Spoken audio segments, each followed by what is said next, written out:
आपको पता है हमारी हर सेल में जेनेटिक इन्फॉर्मेशन सेम होती है एग्जैक्टली क्योंकि जो भी लाइफ स्टार्ट होती है वो एक ही सिंगल सेल से जाइगोट से स्टार्ट होती है। तो डेफिनेटली सभी में जो जेनेटिक इन्फॉर्मेशन है वो इक्वली सेम है। लेकिन फिर भी ऐसा कैसे हो सकता है कि स्टमक की सेल है वो स्टमक का फंक्शन कर रही है प्रॉपरली, और जबकि जो ब्रेन की सेल है या न्यूरॉन है वो अपने न्यूरॉन का फंक्शन कर रहे हैं। तो चलिए आइए आज इसी के बारे में हम जानते हैं।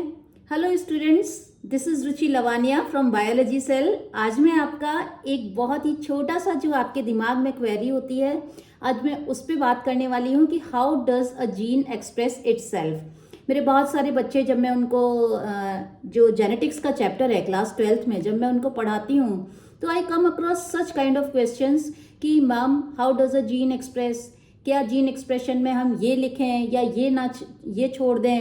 तो आज मैं ये सारे कॉन्सेप्ट आपके क्लियर करने जा रही हूँ। तो सबसे पहले तो हमें ये पता करना है कि ये जीन है क्या आखिर। तो देखिए बच्चों, जो जीन है वो आपका डीएनए एक लॉन्ग स्ट्रेच है और जिसमें आपका बेस पेयर, आपको पता है डीएनए एक पॉलीमर है जो कि पॉलीन्यूक्लियोटाइड का बना हुआ है जिसमें बेस पेयर्स अरेंज होते हैं। अब ये जो बेस पेयर्स हैं ये आपका 3 का जो बेस पेयर होता है वो एक कोडोन बनाता है, ठीक है, राइट। तो जो डीएनए है उसका जो फंक्शनल पार्ट है वो कहलाता है जीन, जो कि किसी भी प्रोटीन के लिए या कोई भी फंक्शनल आरएनए को या नॉन फंक्शनल आरएनए को वो बना रहा है। तो वो यानी कि डीएनए पे छोटे छोटे आपके सेगमेंट हो गए जीन, तो वो आपके जीन हुए। अब ये जीन अपने आप को कैसे एक्सप्रेस करेंगे, क्योंकि आप देखते हैं कि आपके जब हम खाना खाते हैं तो डाइजेस्टिव सिस्टम आपका वर्क कर रहा है, एक्सक्रीटरी सिस्टम, किडनी और ये सब आपके बहुत ज़्यादा वर्क करते हैं जब यूरिनेशन के लिए, जब यूरिन फॉर्मेशन का प्रोसेस होता है। तो इस तरह से हमारा जो लिविंग है उनकी बॉडी में हर एक टिश्यू जो है वो सारे एक ही काम तो नहीं कर रहे हैं, वो सब अलग अलग कर रहे हैं। दैट मीन्स कि उनमें इंफॉर्मेशन सेम होते हुए भी एग्जैक्ट जीरोक्स कॉपीज हैं, इंफॉर्मेशन सेम मोर और लेस ऑलमोस्ट सभी सेल में सेम इंफॉर्मेशन जेनेटिक मटेरियल है, फिर भी वो अपना अलग अलग काम के करने के लिए कैसे स्पेसिफाई हैं। दैट मीन्स कि एक जीन अपने आप को कैसे एक्सप्रेस करता है। तो अगर मैं इसका सीधा सा आपको जवाब दूं तो मेरा जवाब ये होगा कि एक जीन जो है वो अपने आप को एक्सप्रेस करने के लिए सबसे पहले या तो वो एक फंक्शनल प्रोडक्ट बनाएगा या फिर वो नॉन फंक्शनल आरएनए बनाएगा, उसके थ्रू एक्सप्रेस करेगा बना के। अब इन दोनों चीज़ों को बनाने के लिए स्पेशली ये जो प्रोटीन है, फंक्शनल प्रोडक्ट जब वो बनाएगा प्रोटीन, उसको बनाने के लिए 2 प्रोसेस को वो यूटिलाइज करता है। यानी कि जीन एक्सप्रेशन जो है इट इन्वॉल्व्स द 2 प्रोसेस। पहला है ट्रांसक्रिप्शन और दूसरा है ट्रांसलेशन। तो ट्रांसक्रिप्शन क्या है? ट्रांसक्रिप्शन वो प्रोसेस है जिसमें जो डीएनए है, DNA is think like it is a king, वो राजा है, वो कभी काम नहीं करेगा, वो कमांड देता है, वो दूसरों को कहता है कि ये कमांड दिया उसने। दैट मीन्स कि जो डीएनए न्यूक्लियस में ही रहेगा, राजा कभी भी अपनी सीट नहीं छोड़ता है, ठीक है, काम उसके हमेशा नीचे वाले फॉलोअर्स ही करते हैं, कमांडर्स करते हैं जो कमांड को फॉलो करेंगे। डीएनए का कमांडर हुआ, डीएनए अपने जो इंफॉर्मेशन है उसको पहले अपने कमांडर को देगा। दैट मीन्स कि वो न्यूक्लियस में ट्रांसक्रिप्शन के प्रोसेस के थ्रू बनाएगा आरएनए, मैसेंजर आरएनए, जो कि मैसेज लेके जाएगा कि आखिर बनाना क्या है, बनना क्या है, राइट।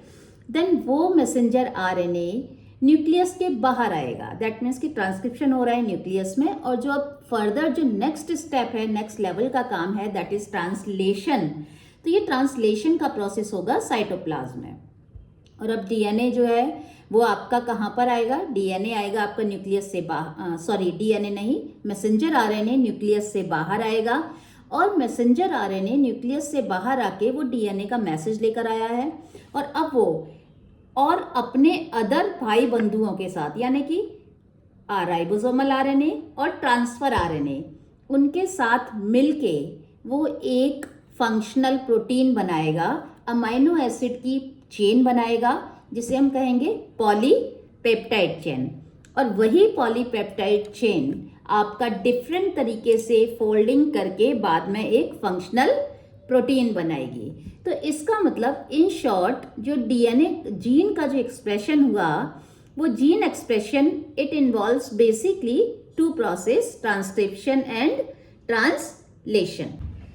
और ये ही जो जीन एक्सप्रेशन का पूरा प्रोसेस है वो आपकी सेंट्रल डोग्मा थ्योरी में दे रखा है। सेंट्रल डोग्मा थ्योरी यही इलिस्ट्रेट करती है कि जो डीएनए है वो कन्वर्ट होगा मैसेंजर आरएनए में through the process of transcription, and messenger RNA will be converted into protein, and that is through the translation. Protein से भी डायरेक्ट डीएनए तक जा सकते हैं क्योंकि बना तो उसी से है। रिवर्स ट्रांसक्रिप्टेज का प्रोसेस वो ट्रांसक्रिप्शन को रिवर्स करके और मैसेंजर आरएनए से डीएनए तक जा सकते हैं, दैट इज रिवर्स ट्रांसक्रिप्टेज। तो यहाँ मैंने ये बताना इसलिए ज़रूरी समझा सेंट्रल डोग्मा थ्योरी, क्योंकि सेंट्रल डोग्मा थ्योरी में भी ट्रांसक्रिप्शन ट्रांसलेशन दोनों को ही एक्सप्लेन करता है कि किस तरह से एक डीएनए एक फंक्शनल प्रोटीन बना रहा है, and that is through the central dogma theory. क्योंकि आपकी बुक में दे रखा है, तो अगर ऐसा क्वेश्चन आता है तो आप सेंट्रल डोग्मा थ्योरी का एक पॉइंट जरूर लिख कर आएं। अब बात उठती है कि ठीक है, ये तो हो गया कि जीन ने अपने आप को एक्सप्रेस कर दिया, अब कंट्रोल कैसे इसका होना है? क्या सारे जीन एक ही टाइम पे एक्सप्रेस हो रहे हैं किसी भी सेल के, या अलग अलग टाइम पे हो रहे हैं? तो सबसे पहले मैं आपको बता दूं कि जो जीन एक्सप्रेशन है ना, ये एक डिफरेंशियल प्रोसेस है। मतलब स्टमक की अगर हम बात करें तो स्टमक की जो सेल्स हैं उसके जितने भी जीन्स होंगे वो सारे एक ही टाइम पे एक्टिव नहीं होंगे। जब आप खाना खा रहे हैं, एक्टिवली डाइजेस्ट करना है, डाइजेशन का प्रोसेस एक्टिव है, तो जो उसके एंजाइम्स रिलेटेड हैं, जो भी उसके फंक्शन है, उससे रिलेटेड प्रोटीन बनेगा और बाकी के अदर बंद रहेंगे। जब आपका डाइजेशन कंप्लीट हो जाता है तो उसके बाद डिफरेंट, तो यानी कि जो जीन एक्सप्रेशन है वो एक डिफरेंशियल एक्सप्रेशन है। डिफरेंट टाइम पे डिफरेंट जीन्स एक्सप्रेस होते हैं। अब बात उठती है कि ठीक है, जीन एक्सप्रेस हो गया, ट्रांसक्रिप्शन हो गया, ट्रांसलेशन हो गया, हमें ये भी पता चल गया कि भाई किस टाइम पे कौन सा होना है। वो सेल में खुद में ही कमांड होता है, वो डिसाइड करेगी कि कौन सा जीन कब एक्सप्रेस होगा। तो क्या ये जो जीन एक्सप्रेशन है, क्या इस पर कोई कंट्रोल भी होता है? डेफिनेटली, बिल्कुल। जो जीन एक्सप्रेशन है ना, उसका कंट्रोल खुद दूसरे जीन के हाथ में है, यानी कि डीएनए में ही उसकी कंट्रोलिंग स्विच होते हैं। तो एक तरह से हम ऐसा समझ सकते हैं कि जो जीन है वो ऑन और ऑफ के जैसे काम करते हैं। जैसे आपने स्विच ऑन किया, स्विच ऑफ किया, टर्न ऑन होंगे तो जीन एक्सप्रेशन होगा, ट्रांसक्रिप्शन ट्रांसलेशन का प्रोसेस, टर्न ऑफ होंगे तो वो नहीं होगा। तो इनके लिए भी सर्टेन डीएनए पे सर्टेन जीन्स होते हैं, तो हम उनको भी, यानी कि उनको भी अपने आप को एक्सप्रेस करना है, उनको ये कमांड देना है कि स्विच ऑन होगा, जीन एक्सप्रेशन, दूसरा जीन है वो एक्सप्रेस हो रहा है या नहीं हो रहा है। दैट मीन्स कि वो जीन, ऐसे जीन रेगुलेटरी जीन्स कहलाएंगे जो कि कंट्रोल करेंगे दूसरे जो जीन के एक्सप्रेशन को, तो रेगुलेटरी जीन्स कहलाएंगे। रेगुलेटरी जीन्स आपके, जैसे कि आपकी बुक में अगर मैं बताऊं तो क्लास 12th में उन्होंने लैक ऑपरेंड दे रखा है, that is the best example है वहाँ आपका। आप देखते हैं वहाँ किस तरह से लैक्टोज यूटिलाइजिंग जो जीन है वो किस तरह से ऑन और ऑफ हो रहा है, कब काम करेगा और कब नहीं करेगा। मोस्टली जो भी जीन रेगुलेशन का फंक्शन होता है वो ट्रांसक्रिप्शन के लेवल पर ही हो जाता है, और पोस्ट ट्रांसक्रिप्शन के लेवल को भी यहाँ हमें नहीं भूलना है, क्योंकि हमारी बुक में एनसीईआरटी पोस्ट ट्रांसक्रिप्शन चेंजेस की भी बात करती है कि जो मैसेंजर आरएनए है जब वो फ्रेशली बना है जस्ट आफ्टर द ट्रांसक्रिप्शन, उसमें कोई चेंज नहीं हुआ है, तो हम उसे रॉ आरएनए कह रहे हैं। बाद में वही मैच्योर आरएनए कहलाता है या मैच्योर ट्रांसक्रिप्ट कहलाता है, क्योंकि उसमें ट्रांसक्रिप्शन के बाद सर्टेन मॉडिफिकेशंस होते हैं। क्योंकि ज़रूरी नहीं है कि सारे ही जो डीएनए जब ट्रांसक्रिप्शन का फंक्शन करेगा तो जो 3 का बेस पेयर का जो सीक्वेंस है वो एक कोडोन होगा, और एक कोडोन डिसाइड करता है एक अमाइनो एसिड का सीक्वेंस। तो इसी तरह से 3 3 3 3 के में चढ़ता जाएगा वो, तो अमाइनो एसिड के सीक्वेंस लगते जाएंगे। उसके बाद जब ट्रांसक्रिप्शन पूरा हो जाएगा तो जो हमें पर्टिकुलर अमाइनो एसिड सपोज बीच में नहीं चाहिए तो वो उतना सेगमेंट बीच में से कट हो जाएगा डीएनए का। ठीक है, जैसे कि सपोज ये पेन है, अब इस पेन में सपोज हमें इतना ये वाला सेगमेंट हमें नहीं चाहिए तो यहाँ इसको कट करेंगे और इसको हटा देंगे और इन दोनों को ज्वाइन कर देंगे। तो इस तरह से जो पोस्ट ट्रांसक्रिप्शन में जो स्प्लाइसिंग का प्रोसेस है वो आपका मैच्योर ट्रांसक्रिप्ट में आएगा और इस तरह से जो आपके जो जीन को नहीं एक्सप्रेस होना है वो नहीं होंगे। इसके बाद अब एक और मैं छोटा सा आपको बता दूं आपके नॉलेज के लिए कि कुछ जो आरएनए होते हैं, ट्रांसक्रिप्शन तो हो जाता है, राइट, ट्रांसक्रिप्शन हो गया, लेकिन सारे की सारे कुछ आरएनए तो फंक्शनल प्रोटीन बना दिया, मैसेंजर आरएनए, राइबोसोमल और ट्रांसफर आरएनए के साथ मिलके। जो कुछ आरएनए हैं वो माइक्रो आरएनए का काम करेंगे या फिर स्मॉल इंटरफेयरिंग आरएनए बनाएंगे। अब इनका क्या काम है? स्मॉल इंटरफेयरिंग, नाम में ही काम है। अगेन मैं हमेशा आपसे कहती हूँ, यानी कि ये ट्रांसलेट होकर प्रोटीन तो नहीं बनाने वाले हैं, लेकिन ये क्या करते हैं कि ये मैसेंजर आरएनए से बाउंड हो जाते हैं और मैसेंजर आरएनए से बंध के लाइक उस पर अटैच हो गए तो ये उस पर पूरे कॉम्प्लीमेंट्री बेस पेयर को उसके को यूज़ कर लिया और ये उसको मैसेंजर आरएनए को ब्रेक डाउन कर देंगे, उसको खट खट खट खट खट खट तोड़ देंगे, काट देंगे, तो मैसेंजर आरएनए ट्रांसलेट नहीं हो पाएगा। तो इन शॉर्ट एक ये भी मैकेनिज्म हो गई। ये वाला आपका 12th क्लास में बायोटेक के एप्लीकेशन में आपका एक छोटा सा पॉइंट है जो ये यहाँ से कनेक्ट होगा। जब मैं आपको बायोटेक के बताऊंगी तो मैं आपको इसको कनेक्ट करके आपको पढ़ाऊंगी। अब ये तो बात हो गई कि किस तरह से क्या है जीन, क्या होता है, वो एक्सप्रेस कैसे कर रहा है अपने आप को, क्या सारे जीन सब एक ही टाइम पे एक्सप्रेस हो रहे हैं या अलग अलग टाइम पे हो रहे हैं, इनका कंट्रोल कैसे हो गया।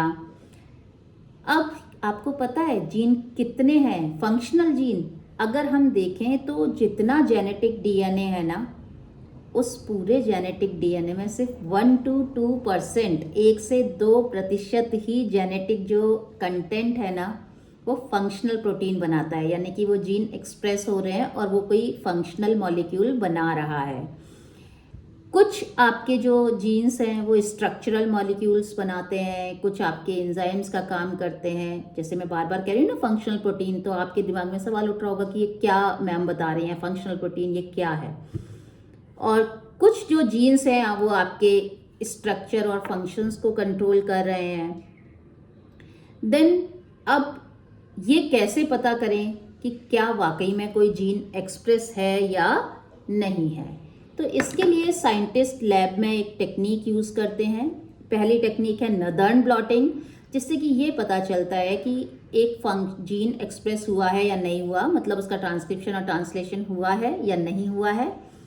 और दूसरी टेक्निक है, उसे हम कहते हैं सेज। सेज का मैं आपको फुल फॉर्म बता देती हूँ, serial analysis of gene expression, यानी कि लैब में एनालिसिस किया जाता है जीन एक्सप्रेशन का और उससे हमें ये पता चलता है कि कौन से जीन टर्न ऑफ है और कौन से जीन टर्न ऑन है।